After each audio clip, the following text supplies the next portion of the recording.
नमस्कार. जय मल्हार.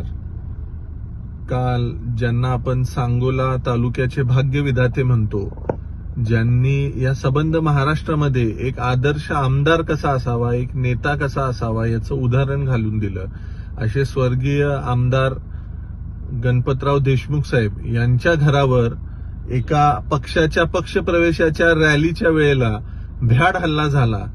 ज्या माणसाने सर्वसामान्य माणसांच्या प्रश्नासाठी अनेक लढा लढला, सर्वसामान्य माणसांसाठी स्वतःच्या जीवाचं नेहमीच रान केलं, अशा माणसाच्या घरावर दारूच्या बाटल्या फेकल्या जातात, दगडफेक केली जाते.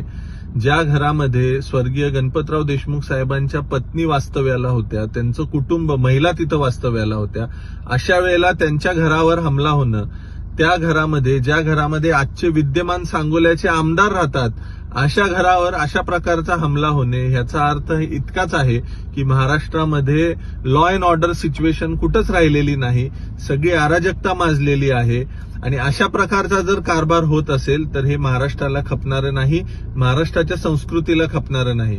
त्यामुळं या भ्याड हल्ल्याचा आम्ही निषेध करतो आणि माननीय मुख्यमंत्र्यांना, माननीय गृहमंत्री स्वतः मुख्यमंत्रीच आहेत, त्यामुळे त्यांना या व्हिडिओच्या माध्यमातून विनंती करतोय की ज्यांनी कुणी हे कृत्य केलेलं आहे त्यांच्यावर कठोरातली कठोर कारवाई व्हावी आणि एका चांगल्या आमदाराच्या नावाला कुठलंही गालबोट लागणार नाही ह्याची दक्षता घ्यावी, नाहीतर समाज निश्चितपणे रस्त्यावर उतरेल आणि हा भ्याड हल्ला कधीच खपून घेतला जाणार नाही.